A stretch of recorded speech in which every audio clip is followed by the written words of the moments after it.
Hello guys, welcome back to my channel. আজকে আবার একটা রান্নার ভিডিও নিয়ে চলে এসেছি। অনেক দিন ধরেই টিভি চ্যানেলগুলোতে সি ফুড বয়েলের ভিডিও দেখে দেখে আমারও ইচ্ছে হলো যে সি ফুড বয়েলটা আমিও একটু বানিয়ে নিই। তাই যেমন কথা তেমন কাজ। আজকে দেখো সি ফুড বয়েলেরই রেসিপি নিয়ে চলে এসেছি। দেখতেই পাচ্ছ এখানে আমি কাঁকড়া আর চিংড়ি নিয়ে নিয়েছি।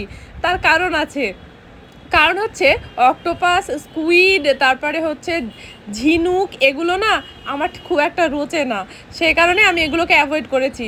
তার জন্য আমি এখানে চিংড়ি আর কাঁকড়া নিয়ে নিয়েছি। হ্যাঁ, তোমরা চাইলে সি ফুড হিসাবে অক্টোপাস, স্কুইড, তারপরে বিভিন্ন ধরনের মাসেলস এগুলো অ্যাড করতে পারো, ঠিক আছে?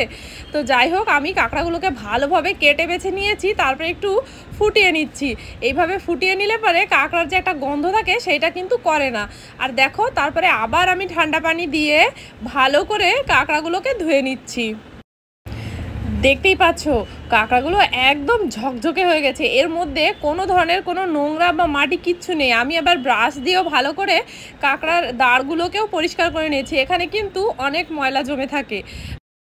এবার আমি একটা কড়াইতে জল গরম করে নিয়েছি, আর তার মধ্যে দিয়ে দিচ্ছি পেঁয়াজ, আর তার সাথে গোটা গরম মশলা, কাঁচা লঙ্কা, লবণ, আর হচ্ছে রসুন কুচি, তার সাথে একটু লেবুর রস দিয়ে দিচ্ছি। সি ফুড বয়েলে কিন্তু লেবুর ভূমিকাটা অনেক গুরুত্বপূর্ণ, তার কারণ বারে বারে কিন্তু বিভিন্ন স্টেজে লেবুর রস দিতে হবে, তাহলে খুব সুন্দর একটা ফ্লেভার হয়। দিয়ে দিলাম তার সাথে আদা বাটা, গোলমরিচের গুঁড়ো আর আলু।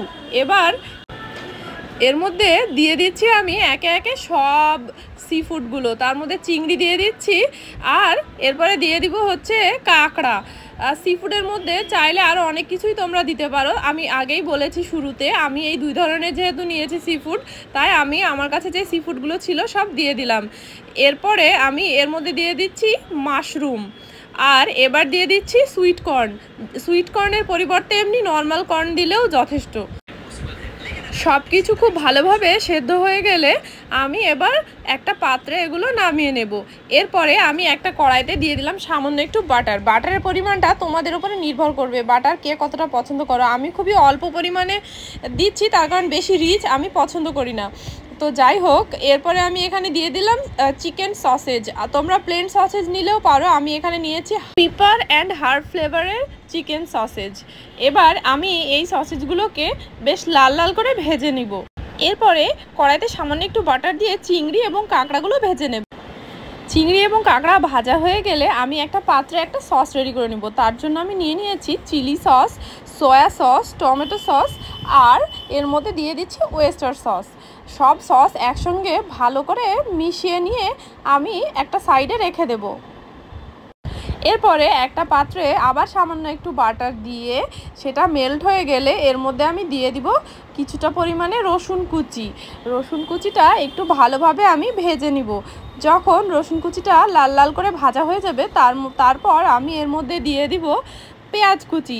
এবার রসুন আর পেঁয়াজ কুচিটা ভালো করে ভাজা হয়ে গেলে আমি যে সসের মিশ্রণটা রেডি করে রেখেছিলাম সেইটা এর মধ্যে আমি দিয়ে দিব। সসের মিশ্রণে সামান্য একটু জল দিয়ে ওটাকে একটু লিকুইড ফর্মে করে নিলে ভালো হয়। এবার আমি কিছুক্ষণ এটা নাড়াচাড়া করতে থাকবো।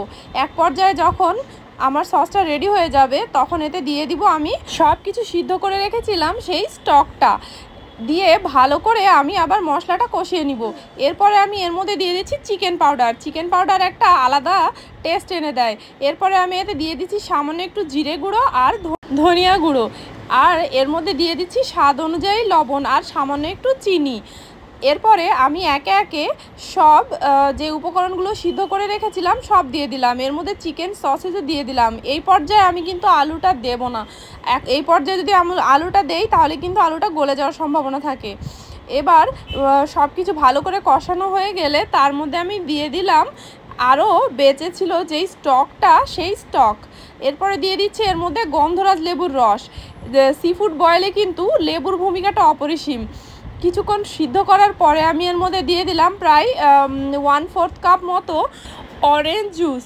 এরপরে আমি এর মধ্যে দিয়ে দিলাম সিদ্ধ ডিম, আর এবার আমি অ্যাড করে দিচ্ছি সেই সেদ্ধ আলুগুলো। সব কিছু ভালোভাবে মিশিয়ে নিয়ে এর মধ্যে দিয়ে দিচ্ছি আবার একটু বাটার আর একটু লেমন জেস্ট। ব্যাস, আমার সি ফুড বয়েল একদম রেডি।